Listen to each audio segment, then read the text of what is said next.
We've got a lot to talk about because a blockbuster NFL trade went down earlier today, and the Cleveland Browns are going to be implicated in this trade indirectly or possibly even directly over the next couple of days and weeks. So let's talk about it because the Pittsburgh Steelers made a huge trade dealing Minkah Fitzpatrick and a draft pick for Jonnu Smith and Jalen Ramsey.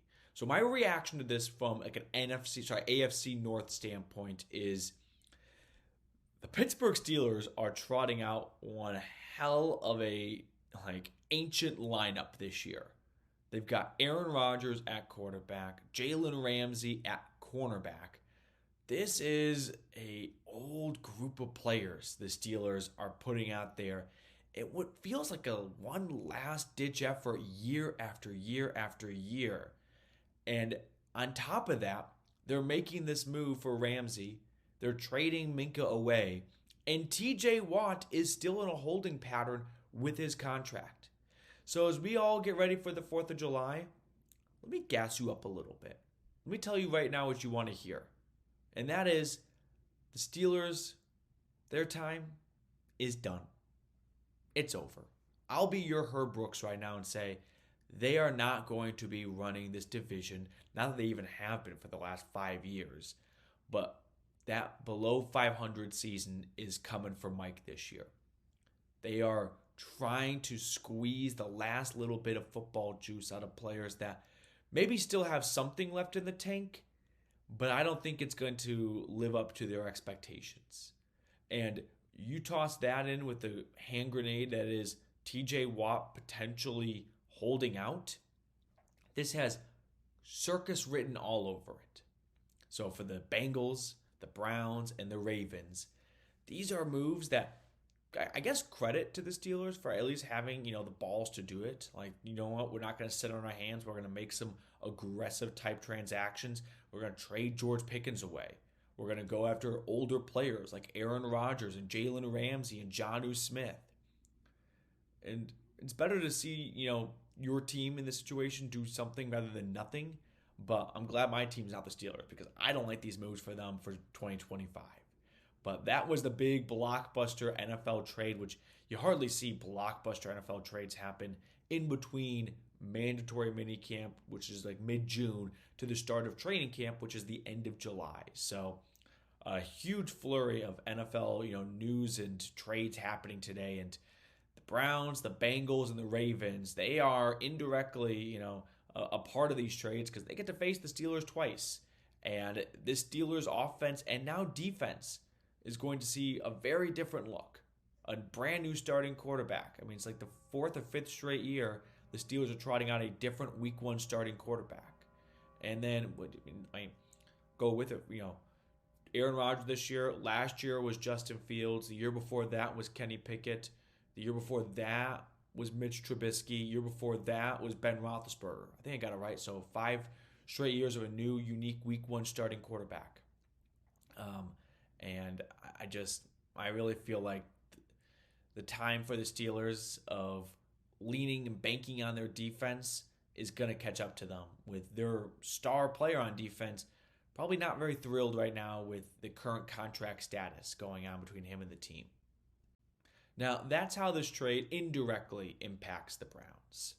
I think it directly impacts the Browns as well because there's now a vacancy in Miami for a starting tight end. Jonnu Smith going to Pittsburgh, reuniting with Arthur Smith. The two work together in Atlanta.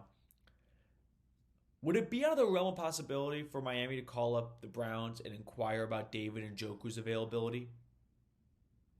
Is that really that big of a leap? I don't think so. I don't think the Dolphins are looking to punt on this upcoming season.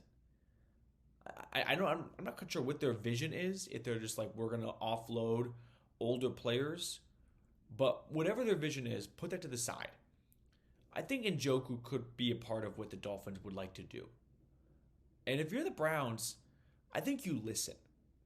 I don't think you're looking to trade away core members of your locker room. But I think Andrew Berry is not someone who is motivated by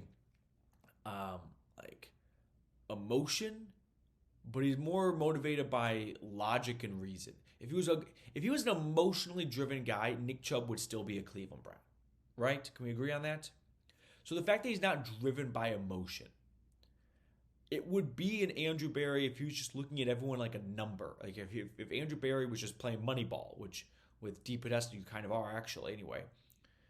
If a team wants to call and offer a draft pick for a guy entering the final year of their contract that's knocking on the door of 30 years old, who's had some injury issues, and you just drafted a tight end in round 3 of the NFL draft, doesn't seem like a stretch for Barry to entertain a trade. That's where I just want us to find some common ground on.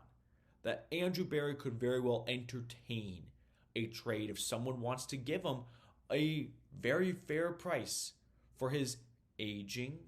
I don't want to just diminish Njoku, but we're going to call it facts of facts. He's approaching 30 and he's dealt with injuries the last couple of years.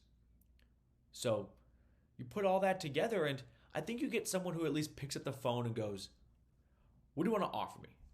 Right? He was not doing that with Myles Garrett. He was not answering the phone with Myles. I think he would answer the phone for a price inquiry for the Chief. Now, personally, I don't want to say I don't want to trade Njoku because I really love Njoku in Cleveland because I love how much he has embodied the city. And so I don't want to actively try and trade those types of people away. But I don't think this team is going very far this year, right? If they had, in my belief, the quarterback of the future on the roster, if they, sorry, hater, I don't think Dylan Gabriel, Shedeur Sanders, Kenny Pickett, or Joe Flacco is going to be this team's starting quarterback 3 years from now. But if they were to have had the young quarterback, then I'd be, hey, you know what? I'd rather keep a key piece for that young quarterback's development than get a draft pick. But because I don't think that there is that young quarterback that needs to have that great blanket safety tight end to throw to help progress them along, I'm more receptive to seeing, can you take the Dolphins for a ride? Can you make Miami give you an unbelievable, ridiculous offer? If the answer is yes, then I'm going to think long and hard about it. And I might end up pulling the trigger on it. You know, you've got Fannin already in the wings. So, sure, maybe you speed along his timeline a little bit, but you're not completely doomed or screwed at tight end. It'd be something that I would look into. Now, like I said, if you felt like this young quarterback on your roster was going to be there for a long time, then it's probably not worth it because if you were to trade Njoku away, whatever draft pick you get back does not help you this upcoming season. Whereas if you traded him back in March, whatever draft pick you got from the Dolphins or any team, you could then use that pick in the draft to get a player to help you for 2025. But because you're not getting anything to assist you for this upcoming season, you have to ask for more than what he's worth. You got to go to the Dolphins and say, listen, we can agree that he's worth, say, a 4th round draft pick. But because we can't do anything with a 4th round pick until next April, we need a 3rd. Because you have to compensate for the fact that we lose a player for this upcoming year, and what we get in return is just an unhatched egg. It's a draft pick for next year. That does nothing for me this year. So because of that, you have to pay up more. And if you could get Miami to do that, then I'd be interested. But if you can just get Miami to get you what he's worth, then I'm not interested. Because at that point, I'd rather just keep Njoku because I want him for this upcoming season. That's where I stand on the idea of the Browns and the Dolphins engaging in a David Njoku trade conversation. Plus, I could see Njoku being very motivated to have his agent play a role in getting traded to the Dolphins, right? Went to college in Miami. He's from New Jersey, so maybe he was, maybe he'd be more open to, well, I don't really want to go play anywhere else, but I wouldn't mind going back to South Beach. Possibility, just something to chew on right there. All right, that's going to do it for us on our at-home edition. I should have mentioned this at the beginning of the video. I'm back home at my parents' house for the 4th of July, and we're in the dining room today, so just prepare for some bizarre backgrounds and whatnot throughout the week. All right, I'll let you guys get on with the rest of your Monday, and I'll see everyone later.